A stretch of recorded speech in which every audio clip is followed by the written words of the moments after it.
मिल जाएगा। इसी शुभ मंगल की कामना में अब मैं विराम लेती हूँ। ओम श्रीपाल नरेश्वर समर्या परमेष्टि नव पद प्रेम से बोलो सगळा नरेश्वर समर्या परमेष्टि नव पद प्रेम से आय सुपारख नगर बहार में कुंवर ने डेरा लगाया पूछे मित्र से क्यों नहीं यहाँ का भूप सामने आया हो श्रीपाल नरेश्वर समर्या परमेष्टि नव पद प्रेम से श्रीपाल नरेश्वर समर्या परमेष्टि नव पद प्रेम से। श्रीपाल जी पहले तो होलसेल 5 सहेलियों सहित राजकुमारी उनको मिली थी। उसके बाद वहां से वे राधा वेद साधा उन्होंने। ऊपर घूमती हुई लकड़े की गुड़िया और उसके मध्य में कपाल के मध्य में बराबर बाण लगना चाहिए, उस परीक्षा में भी वे पास हुए और वहां से वे चलने लग गए तो आगे सुपारख नाम का नगर आया। सुपारख नगर में कोई उनके नहीं तो जहाँ जाते थे वहाँ लोग भेंटना लेकर उनके सामने आते थे और कहते थे तुमसे युद्ध करने की हमारी ताकत नहीं है, हम तुम्हारी शरण जाते हैं। ऐसे कईयों ने शरण ली थी और आगे आगे चलते गए। आगे जाने के बाद सुपारक नगर में कोई सामने नहीं आया तो राजा ने पूछा ऐसी क्या बात है, सुपारक नगर का कोई सामने क्यों नहीं आया? तो वह किसान खेत में काम कर रहा था। उसने कहा महाराज यहाँ की राजकुमारी को सर्प ने काट लिया है और बहुत सारे इलाज करवाए, तंत्र मंत्र सब कुछ करवाए, पर वो कोई जीवंत तो हो रही नहीं है। एकदम से श्रीपाल जी ने आंखें ढकी, नमो अरिहंताड़म नमो सिद्धाड़म कहते हुए उनको ध्यान में आया कि लड़की मरी हुई नहीं है, बेहोश हुई है। नौकार मंत्र गिनते ही उनके ध्यान में आया कि लड़की बेहोश है। तुरंत घोड़ा लेकर के और कहा चले सिटी में चले। वहां जाने के बाद उसको तो बांध दिया था, स्मशान में ले जाने की तैयारी चल रही थी, उसकी सीढ़ी भी बांध दी गई थी और उठाने ही वाले थे कि श्रीपाल जी ने जाकर के कहा ठहरो अभी यही इसको नीचे उतारो। नीचे उतारा और श्रीपाल जी ने आंखें ढककर नमो अरियंताड़म नमो सिद्धाड़म करते हुए उसके ऊपर से हाथ फेरा। जू जू हाथ फेरा, जू जू अंदर का जहर हाथ के अंदर जैसे छाप कागज टिप कागज स्याही को सोख लेता है, ऐसे श्रीपाल जी के हाथ ने उस जहर को सारा सोख लिया और देखते देखते लड़की ने आँख खोल दी। ओहो ये तो हम तो जला देते, अभी इसको स्मशान में ले जा करके जलाना ही बाकी रहा था और आप ऐसे उपकारी आए कि हमारी बेटी को जीवंत कर दिया। ओहो धन्य है धन्य है। और बेटी ने आँख खोली और उठ करके बैठी। बैठते के साथ उसने श्रीपाल जी को देखा तो जन्म जन्म के ऋणानुबंध याद आ गए। ये तो मेरे ही है, ये मेरे ही है, इनके साथ ही मुझे रहना है। एकदम से वो तो जीवंत हो गई और श्रीपाल जी की मांग करने लग गई। पिता ने कहा बेटा तुझे जीवन इन्होंने दिया है और तू इन्हें मांग रही है तो हम जरूर इसको तुम्हें सुपुर्द करेंगे। और देखते देखते उसके साथ भी वो शादी श्रीपाल जी की हो गई जाते जाते। अब इस तरह से वे चले आगे तो उनको याद आया कि अब मेरी मैना सुंदरी जिसने एक का अंक उसने लिखा मैं तो सड़ा हुआ था, मेरे शरीर से पस निकल रहा था, खून निकल रहा था, और हमारी मैना सुंदरी ने गुरु के सहायता से, धातुरवादी गुरु क्या मिले, और मेरी काया कंचन जैसी कर दी, और अच्छे अच्छे राजाओं ने अपनी एकाएक बेटियां मुझे सौंपी है, पर सबसे पहले मेरी मैना सुंदरी है। इसके लिए मैना सुंदरी की याद उन्हें आ गई और सबको कह दिया कि ठाना नगरी, बंबई नगरी में सारे अपने अपने भाई को साथ लेकर के, सारी लड़कियां जहाँ जहाँ शादी हुई थी, 8 रानियां थी, 8 राजकुमारियां थी, सबको कह दिया कि सब वहाँ पे आ जाए ठाना नगरी में।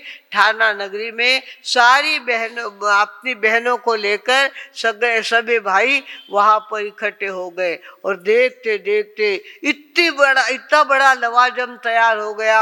हाथी, घोड़े, रथ, पालकी, सभी राजाओं ने इतना ज्यादा दहेज अपनी लड़कियों को दिया था, सारा वहाँ पे इकट्ठा हो गया, और सारे कहाँ चले हैं, उज्जैनी नगरी के।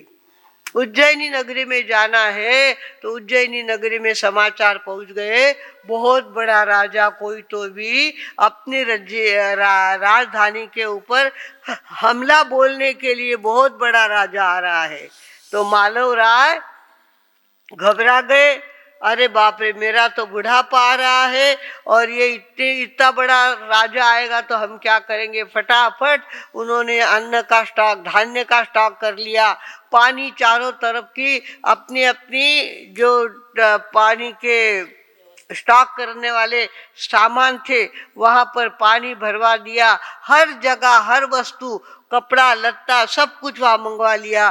भगवान जाने ये विरोधी आएगा और किस तरह से हमको पराभूत करेगा, कुछ कह नहीं सकते। इस तरह से राजा ने चारों तरफ से अपना सामान भरवा लिया, और देखते देखते श्रीपाल की सेना आई और उसने चारों तरफ उज्जैनी नगरी को घेर लिया। चारों तरफ से कोई बाहर नहीं निकल सके, कोई अंदर नहीं आ सके, ऐसे चारों तरफ उज्जैनी नगरी को घेर लिया।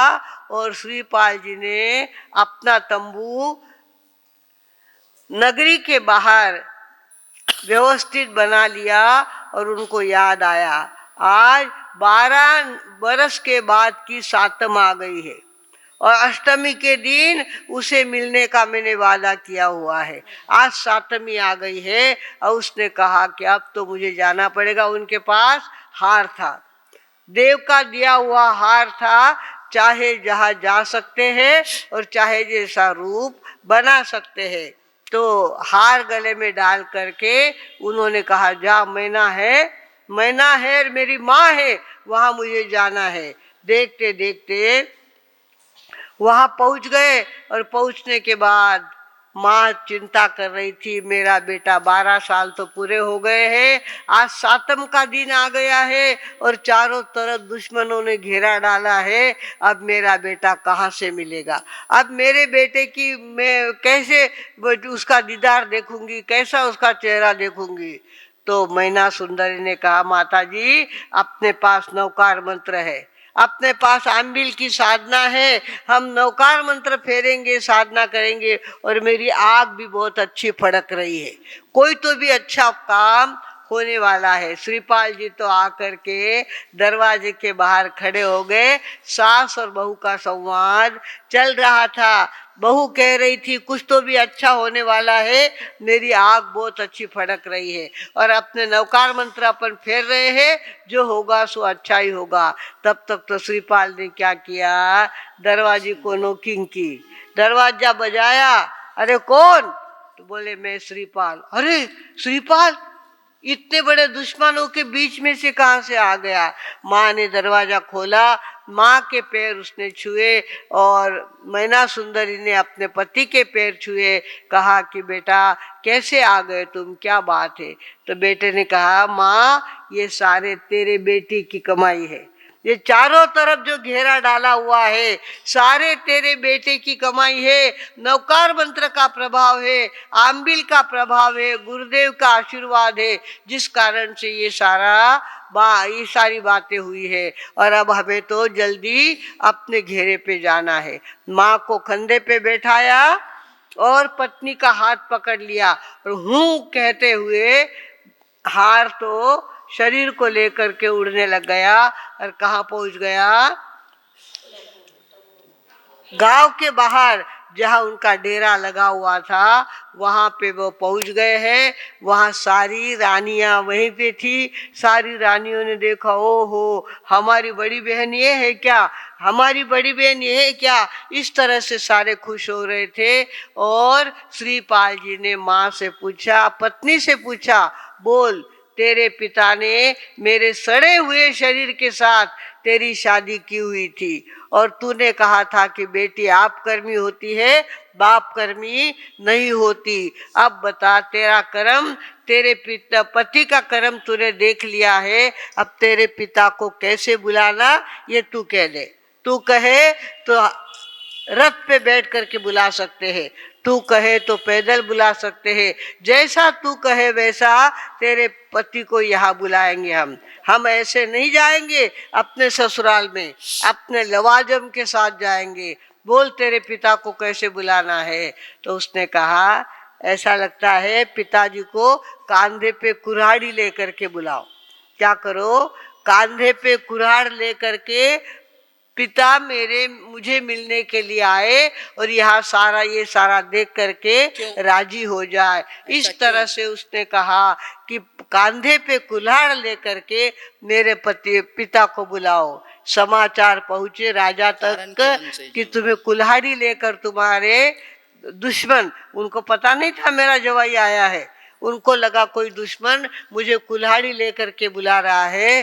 तो मंत्रियों ने कहा राजन सेना बहुत बड़ी है, ताकत बहुत बड़ी है दुश्मन की और हमारी वहां दाल गलने वाली है नहीं। उसने कहा है कुल्हाड़ी लेकर के जाओ, तो कुल्हाड़ी लेकर के हम जाएंगे, हम भी तुम्हारे साथ पैदल चलेंगे, कुल्हाड़ी लेकर के उनके डेरे तक हम पहुंचेंगे। उसने बुलाया तो है, युद्ध तो नहीं किया है, आपका बुढ़ापा है और वो युद्ध छेड़ दे तो हम तो कोई जिंदा ही नहीं रहेंगे। आप जैसा वो कहे वैसा करो। तो अब श्रीपाल जी के पिताजी, श्रीपाल जी के ससुर जी कांधे पे कुल्हाड़ लेकर के जाने को निकले हैं। अब कैसे वो मिलते हैं, क्या क्या बातें होती है तो सुने से पता चलेगा। आज इतना ही बोलकर विराम लेती हूँ। ओम शांति। श्रीपाल नरेश्वर समर्या परमेष्टि नव पद से श्रीपाल